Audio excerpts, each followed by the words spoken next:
Dear Enrica, First Vice President Timmermans, President Buzek, Mayor Karbowski, sorry for my pronunciation, maybe next time I will be a little bit better, but distinguished guests and ladies and gentlemen, I would like really to start by thanking my good friend Enrica for inviting me here tonight. It's a pleasure for me to be back. I was here also last year together with you at the opening of Gala of your European Forum for New Ideas of also this year. And it's also a great honor for all of us to have First Vice President Timmermans here with us. We know that your agenda is very busy, and it's really an honor, and we are very glad that you're here with us. So thank you very much. I would like also to congratulate the Polish Confederation, Leviathan, member of Business Europe, for this extraordinary organization. And we really support you, and as you said before, we're sure that you will go on in organizing this very important moment in which you discuss about the future of work, reality, dreams, and illusions. So it's really very important to have this brainstorming and to discuss about very important issues of our future.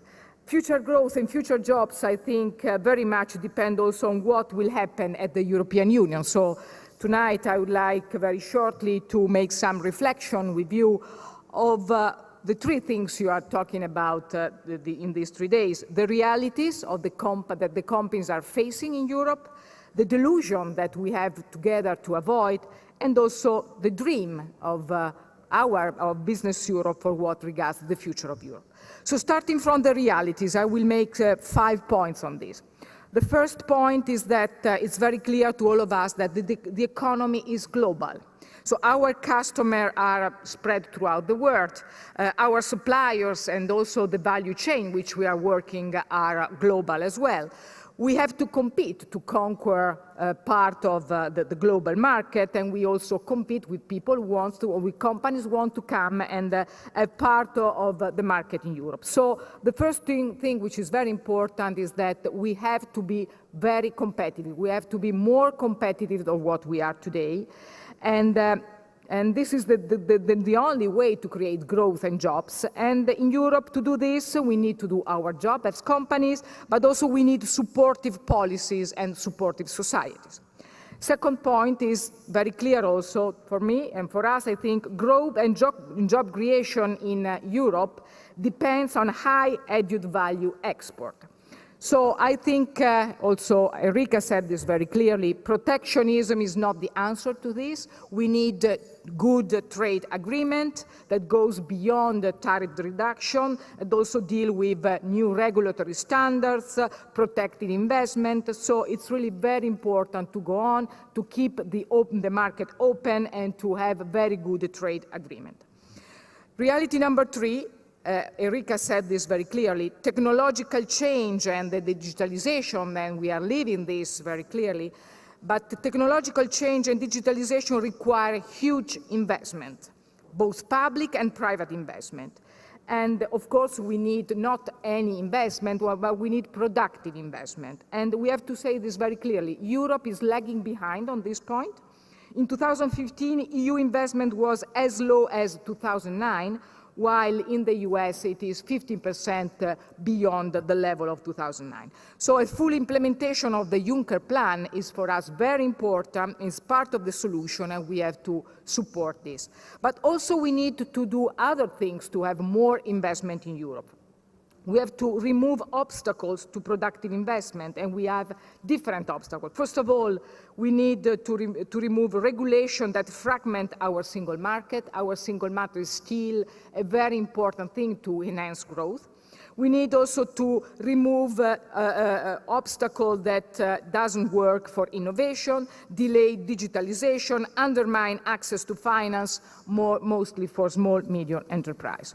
We have also to remove the political bias to work fiscal consolidation through tax increase and public investment cuts. We need exactly the opposite of that, and we need enhancing reforms. And also we need to remove risk-adverse culture in society, and in some countries also a kind of hostility towards entrepreneurship which is really present in some countries. So reality number 4, people are very important for the success of companies. You will discuss, and Enrica said this is very important also to discuss about the labor market, what we need also with the unions. And I think that it's very important to say that in an economy like the one we are, in these changes that we are facing, it's very important not to have a too much rigid labor market. We need to have a more flexible labor market, but because of one thing, because if you look at what's going on in Europe, we have this very sad paradox where we have a very high level of unemployment, mainly of youth in employment, with unfilled vacancies. So we need to work a lot on the labor market, we need to have more flexible labor market, and we need not to stay stick on what we have done until now. Reality number 5 is about manufacturing industry. I think, and we all think, that manufacturing industry is key. The Association of Business from Northern Italy, I'm Italian, so I will say this, is called Assolombarda, has made a very good study benchmarking the 5 most dynamic industrial regions in Europe, which are Baden-Württemberg, Lombardy, Bayern, Rhône-Alpes, and Catalonia. And together, these 5 regions account for 12.5% of the GDP and for 19.6% of manufacturing value added. So the future of growth and employment requires to reverse the decline of the share of industry in our GDP.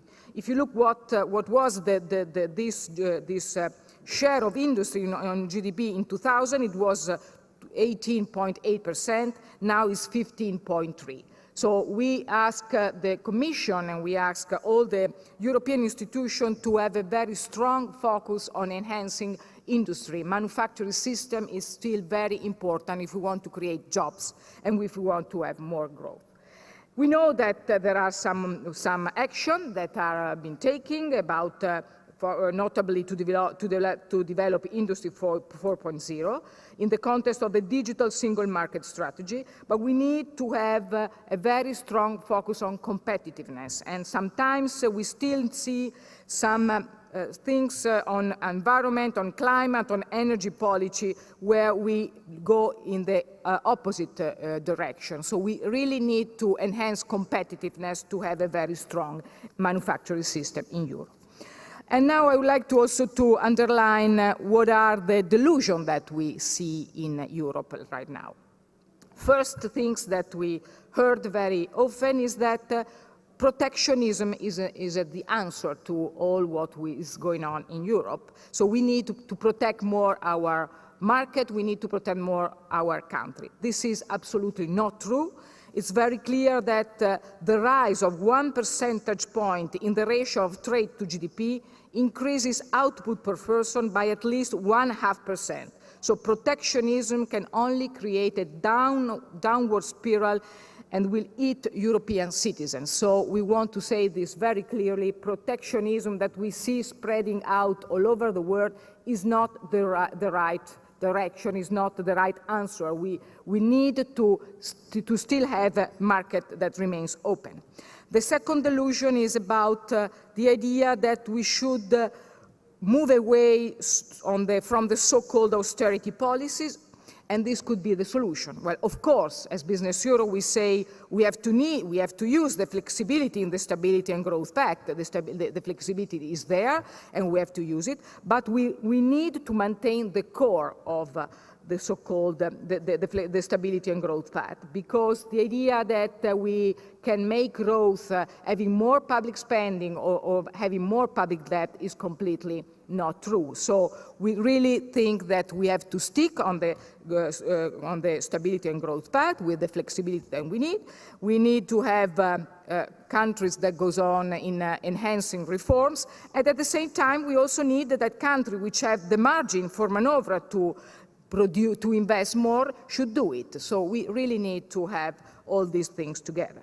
The third delusion, the third thing that is very often heard is the European Central Bank can fix all our economic problems. This is not true. Of course, the measures taken by the ECB were necessary and played a very important role in Europe, but central banks' measures can only buy time. If we don't have government, national government, and also European institutions that enhance the reforms to have more competitiveness, the monetary policy is not enough by itself. Fourth delusion is when we heard about people saying protecting all jobs and resisting change is the best way to fight unemployment. Enrica said this already. We are living in a situation where everything is changing very fast. We don't have to try to stop everything. We have to try to face the change, and we have to support the workers to adapt. We have to invest a lot in training, in education, in university, but the solution is not to stop everything as it is now, but we have to understand what are the changes that we have to face. And the last one, delusion, as I said, as I call delusion number 5, is that we heard very often in Europe saying the situation in my country, and this is heard spread out all over Europe, the situation in my country would be much better if we were not member of the European Union. This is, of course, not true. It's very clear that all the most important challenges that we face now, think about security, think about migration, think about Brexit, think about the problem of climate change, have all an international dimension, and the only way to try to solve this problem is to work together and to work at the European level. So we really think we should try to fight against these things that we heard every day in Europe. Of course, the European Union is not perfect. There are a lot of improvement that we need, but Europe is our home, and we have to really try to have a better Europe and a stronger Europe. And then I come to the dream, because dreams are always very important in critical situations like this. I think it's important to be very pragmatic, to have a short-term view, but also it's very important to have a long-term view and also to have a dream. And so I would like to very shortly say what is the Business Europe dream on Europe. First of all, we would like to have a European Union with strong foundation and a resilient economy. On the first problem that we have to face on Brexit, we think it's very important to have a successful negotiation that try to mitigate the adverse effect on citizens and on workers.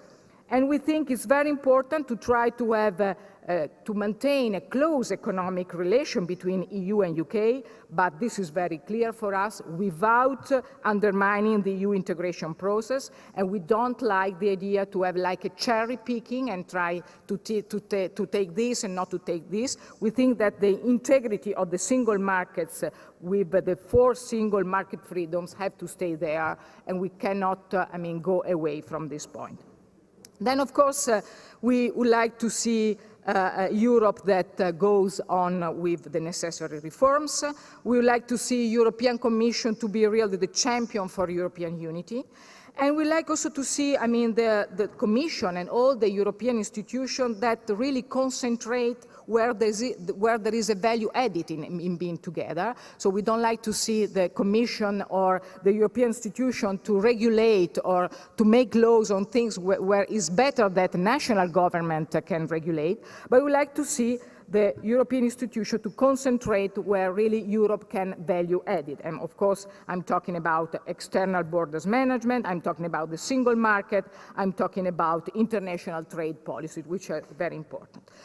So we think that the measure that have been announced by President of the European Commission, Mr. Juncker, in his speech on the State of the Union and the roadmap are a very useful first step.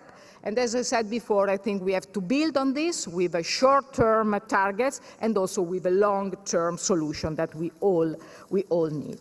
So we think that in the short term we need to have some clear solution on how to protect the external borders, to tackle illegal immigration and safeguard the Schengen area, which is essential to answer to citizen security concern, which is one of the key points. So we need pragmatic and short-term solution on this point. We need to have also delivering on the new single market strategy. The single market is still, as I said, a very important pillar for our growth in Europe. We need to, as I said before, to see a reverse of the decline of the manufacturing industry. We need to have more innovation in Europe. Sometimes we see really an adverse risk attitude, an adverse attitude towards innovation. I always make a joke, and Mr. Timmermans will excuse me, but I always make this joke. When there is an innovation, you can see different attitude of different people from all over the world. So if there is an innovation, an American will say, well, let's make a success out of it. If you see a Chinese person, he will say, well, let's copy it. And if you see a European person, he will say, well, let's regulate it. So I think we should change a little bit this kind of attitude. We should say, let's make the success out of it. Let's work on it. So we really need to work a lot on this. And of course, we would like to see a Europe where the future of young people is better. We risk to be the first person that will see where our children will have a level of life which is worse than the one we had. So this is very bad. So we have to invest a lot on apprenticeship, on improving education, on training, on removing regulatory and cost obstacles to their recruitment, and also to encourage young entrepreneurship. So I think we have a lot of things to do on a European level, but also we need also to have a government, national government, to make their job. We are, I think we all together, also at the national level, we need to have a positive narrative on the European Union. It's not nice to see sometimes national government that say, well, if something is good, is because I did it. If there is something that doesn't work, it's the Commission, it's the European Commission fault. We want to see also national government to stick on their responsibility, and this is very important. So we really need to see a better Europe. We really need to see a Europe where there are more investment. We really need to see a Europe where there is open market, better trade agreement, where there is really a way to enhance growth and to go on with this. And also let me say a final word also on this trade part. We think in these years Europe did a lot of good things. We signed a lot of good agreements. Now we are in a situation where some governments and people think that, as I said before, that opening the market and keeping the market open is something that can create more poverty, more inequality. We don't think this is right. We think we need to have good agreement. We need to go on with the TTIP, with the agreement with the United States of America, and we need also to fix the CETA agreement, the agreement with Canada, which is very important. If we don't do this, the problem will be a big problem. It means that, the European Union will not be more credible to go on and sign new trade agreements. So we really need to fix CETA, first of all, and then to go on with TTIP. So let me finish saying that we are in a very critical moment. Enrica said this very clear. We see a lot of uncertainty. We have the migration crisis. We have the terrorism to face. We have some countries where unemployment is still very high. We have part of the world which are completely in war, in a very difficult situation. So the only way to face this is to stay together, to enhance and to have a better Europe, a stronger Europe, and us as Business Europe, we will do our best really to fight for a better Europe, and also criticizing the institution, also the Commission or the Parliament if they are not doing well, but staying on the fact that it's very clear that our future will be in Europe and not everything else. And now let me say, and I finish, one word on Poland. As you know, I'm Italian. I love Poland a lot. I have a lot of very good friends here, Enrica, Luigi Lovaglio, and also a lot of our friends. I love this country. I also, as entrepreneur, I invested in this country. I'm in the steel industry, so not a very, easy one. I invested more than 250 million euro here in Poland in the area of Kluczbork. I'm very happy with my investment. The people who are working with me, our workers are very good. We achieved the level of productivity that we had in Italy after 30 or 40 years of work. Here we achieved the same level of productivity in 2 or 3 years. I have very strong and good suppliers, Polish companies. I have very good banks here. So I know very well that the political moment in this country is difficult, but I strongly believe, I still very strongly believe in Polish companies, in Polish workers. We, as Business Europe, we strongly believe in Leviathan. I think your president is a very courageous woman, and I really appreciate her.